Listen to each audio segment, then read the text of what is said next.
Assalamualaikum warahmatullahi wabarakatuh. Salam sehat. Saya Dr. Mia El-Hitsi, spesialis paru. Saya mewakili Perhimpunan Dokter Paru Indonesia untuk memberikan paparan. Paparan saya kali ini berjudul Pengenalan Dini Tanda Gawat Napas dan Tata Laksana Rujukan bagi kasus COVID-19 dengan isolasi mandiri. Berikut adalah pokok bahasan. Ada 3 hal yang akan saya paparkan. Yang pertama tentang tata laksana COVID-19 berdasarkan derajat keparahan. Yang kedua tentang pengendalian dini tanda gawat napas. Dan yang ketiga adalah kriteria dan tata laksana rujukan bagi kasus COVID-19. Kita tahu bahwa COVID-19 ini terdapat beberapa derajat keparahan. Ya. Yang pertama tanpa gejala, kemudian gejala ringan, gejala sedang, berat dan kritis.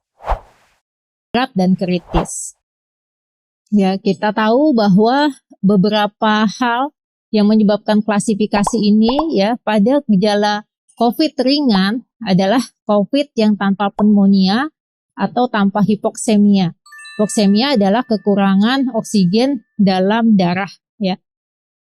Biasanya pada gejala ringan terdapat demam, batuk dan gejala tidak spesifik lainnya. Sedangkan pada gejala sedang ya terdapat tanda-tanda pneumonia ya atau pneumonia yang bisa berat, sedang, namun saturasi oksigennya itu lebih dari 93%. Nah, untuk COVID yang berat itu tanda klinisnya dapat berupa laju pernapasan yang cepat ya, lebih dari 30 kali per menit, kemudian disertai dengan distres pernapasan yang berat dengan saturasi oksigen kurang dari 93% udara ruang. Sedangkan untuk yang kritis, pasien dengan ARDS ya atau acute respiratory distress syndrome dengan sepsis maupun dengan shock sepsis.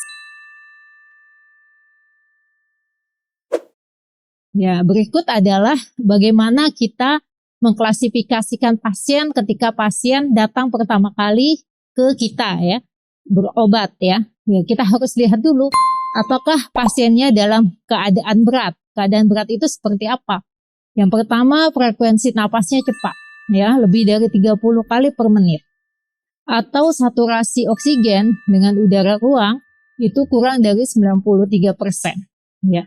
Bila demikian, maka pasien diklasifikasikan sebagai derajat berat atau kritis yang tentunya harus langsung dirawat inap. Namun bila tidak, maka kita harus deteksi apakah pada pasien ini terdapat pneumonia atau tidak. Bila ya, maka pasien termasuk dalam kategori sedang dan pasien harus dirawat inap. Namun bila tidak terdapat pneumonia, maka pasien diklasifikasikan sebagai kategori ringan dan pasien dapat dilakukan isolasi mandiri. Tentunya nanti diberikan obat-obat simptomatis dan suportif.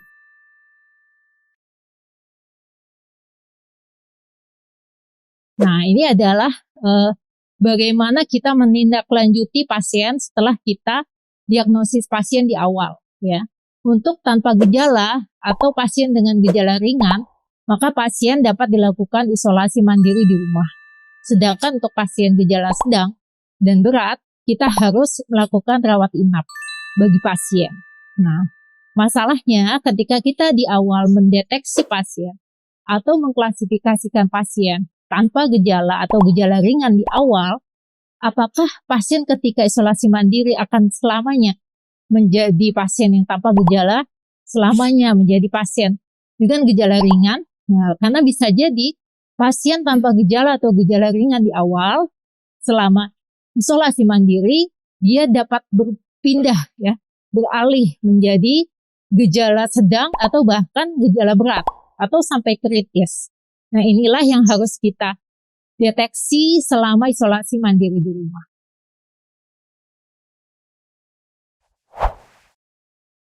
Kita lihat di perjalanan penyakit COVID-19, gejala sesak atau gejala sesak berat ya sampai gagal napas atau yang disebut dengan ARDS itu dapat terjadi sekitar pekan kedua ya, awal pekan kedua hari ke-8 sampai hari ke-12. Jadi bisa jadi pasien yang diisolasi mandiri, nah, lalu kemudian terjadi perburukan, ya dapat terjadi gejala yang berat sampai kritis. Nah, kita mengenal sekarang tipe-tipe atau jenis gangguan napas. Ya, gangguan bernapas atau gangguan napas itu terdiri dari 4 klasifikasi yang bisa jadi ini merupakan sesuai dari tingkat keparahan. Ya, yang pertama adalah kendala napas, yang kedua adalah insufisiensi napas, yang ketiga gawat napas, dan yang paling ujung ya, yang paling terminal untuk gangguan napas adalah gagal napas. Nah, untuk paparan saya kali ini bagaimana kita bisa fokus untuk mendeteksi gawat napas, ya jangan sampai kita temukan pasien sudah dalam gangguan napas yang terminal yakni gagal napas, begitu. Gawat napas didefinisikan sebagai peningkatan atau perburukan usaha napas yang terlihat dari penampakan klinis. Ya, jadi mengenal gawat napas itu cukup mengenal dari penampakan klinisnya saja. Ini harusnya mudah dan bisa kita lakukan di pelayanan perifer ya, di pelayanan klinis sehari-hari gitu. Jadi tidak memerlukan pemeriksaan tambahan seperti laboratorium darah maupun fototoraks. Nah, sekarang sebelum mengenal gawat napas, kita ingatkan kembali tentang definisi gagal napas.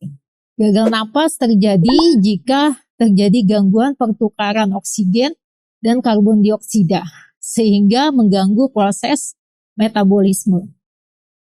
Jadi gagal napas ditandai dengan hipoksemia dengan atau tanpa hiperkarbia atau peningkatan karbon dioksida.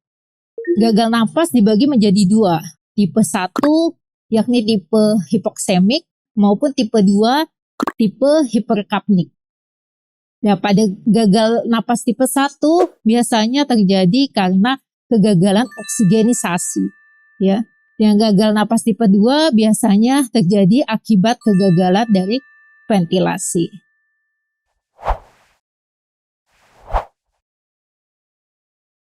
Nah, ini sebagai ilustrasi bila terdapat pasien COVID-19, ya kemudian si virusnya ini masuk ke dalam saluran napas, terus masuk dia sampai ke alveolus, ya, maka si SARS-CoV-2 ini dapat memicu proses inflamasi, ya.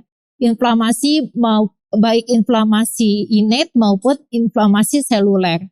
Kita lihat di sini inflamasi yang berlebih dapat menimbulkan reaksi-reaksi yang tidak menguntungkan, ya, seperti ekstravasasi dari sel-sel inflamasi, ya, kemudian juga terjadi eksudatif penumpukan zat-zat inflamasi atau hasil-hasil reaksinya sehingga terjadi gangguan pertukaran gas. Inilah yang menyebabkan pasien COVID-19 yang berat maupun kritis dia akan kekurangan oksigen. Nah, manifestasi gagal napas itu seperti apa? Ya, bisa jadi dari awal dia terjadi perubahan status mental. Yang kedua terjadi peningkatan usaha bernapas, ya. Peningkatan usaha bernapas ini dapat kita lihat dari laju napas yang meningkat. Kemudian bisa kita lihat juga dari penggunaan otot bantu napas, retraksi dan juga napas yang paradoks. Dapat juga terjadi takikardi atau peningkatan nadi, ya, keringat dingin ya sampai hipertensi. Dan manifestasi gagal napas yang paling akurat memang kita lihat dari nilai gas darah arteri yang tidak normal. Nah, ini untuk yang tipe hipoksemik, ya, kita bisa lihat kalau dia PaO2 atau tekanan oksigen pada arteri kurang dari 60 mm air raksa.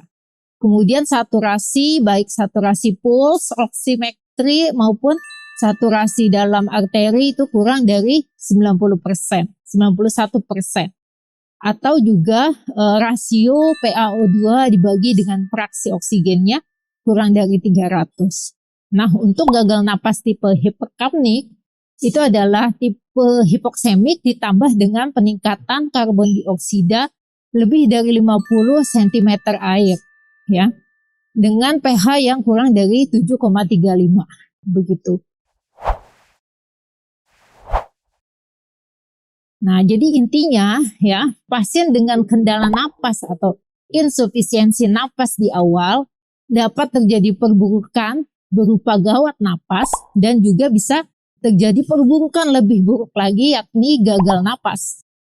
Oleh karenanya, kami mengingatkan sejawat semua untuk dapat mendeteksi pasien dengan gawat napas ya, dengan memperhatikan klinis dari pasien.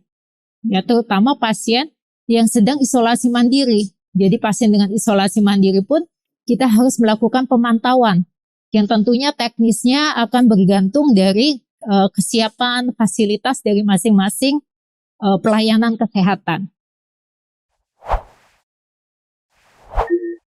Ini merupakan bukti-bukti klinis ya tentang bagaimana kondisi klinis tertentu itu dapat mempengaruhi prognosis pasien atau bahkan mortalitas pasien ya. Pada suatu studi dikatakan bila laju napas itu sekitar 25 sampai 29 kali per menit maka akan meningkatkan mortalitas sebanyak 21%. Sedangkan bila frekuensi napas atau laju napas yang lebih dari 27 kali per menit bahkan dapat menjadi prediktor penting dalam henti jantung ya. Oleh karena itu kita juga jangan lupa untuk menilai pasien ya. Bagaimana penampakan pasien?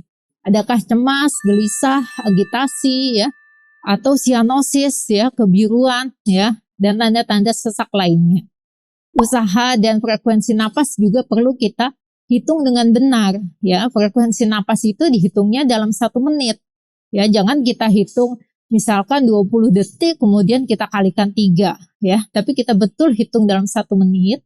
Kemudian kita lihat apakah pasien terdapat usaha napas yang berlebih ya. Apakah pasien menggunakan otot-otot bantu napas? Apakah pasien bisa berbicara dengan lancar atau bicaranya terpatah-patah karena sesaknya? Bagaimana dengan retraksi sternal pasien dan juga supraklavikula? Apakah ada di situ?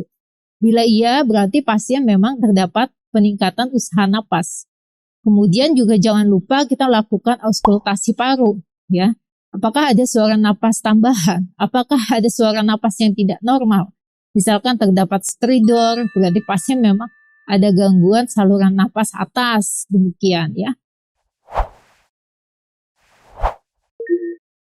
Nah, berikut adalah contoh ya. Nilai atau skala observasi sesak gawat napas ya. Kita bisa lihat di sini parameternya mudah sekali kita nilai dan memang berangkat dari penilaian klinis ya. Yang pertama contohnya adalah peningkatan frekuensi napas frekuensi jantung ya atau heart rate. Kita lihat ya. Bila dia kurang dari 90 kali per menit maka nilainya 0.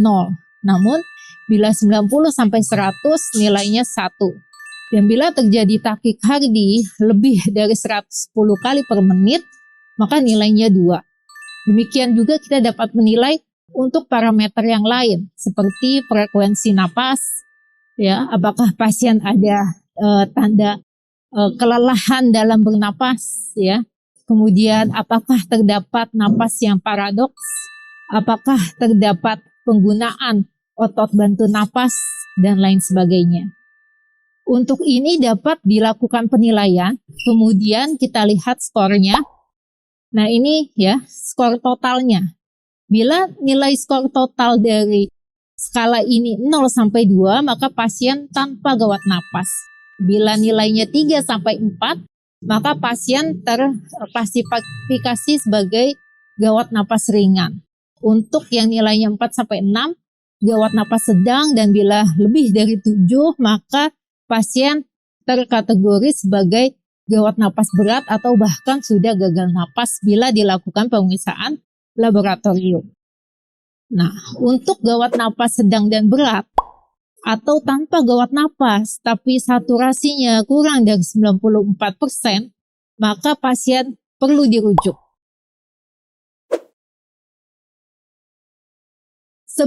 bila kita mendapatkan pasien yang tadi ya, pasien perlu dirujuk.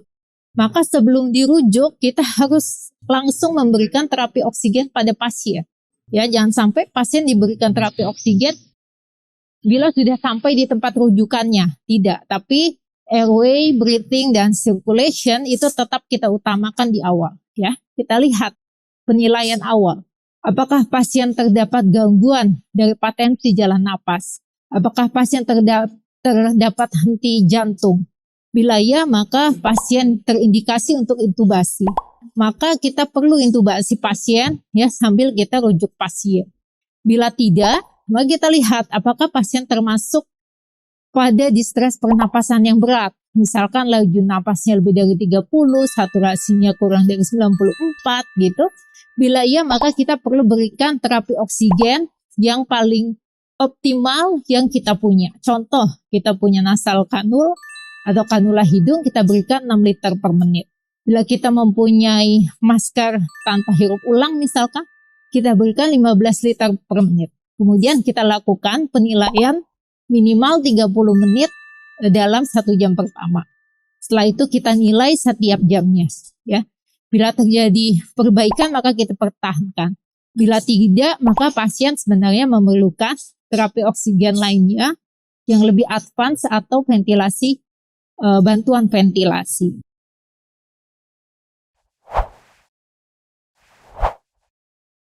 Ini adalah bagian dari ringkasan paparan saya. Ya, jadi pasien dengan diagnosis COVID-19 rawat sesuai dengan tingkat keparahan. Kemudian pada pasien yang terkategori untuk ringan atau tanpa gejala, silahkan dilakukan isolasi mandiri. Namun pada isolasi mandiri, pantau teknisnya sesuai dengan tadi saya bilang ya, fasilitas dan kemampuan dari masing-masing pelayanan kesehatan. Kemudian rujuk bila memenuhi kriteria. Dan terapi oksigen diberikan bersamaan dengan kita melakukan transport pasien. Setelah itu baru selesai pemantauan.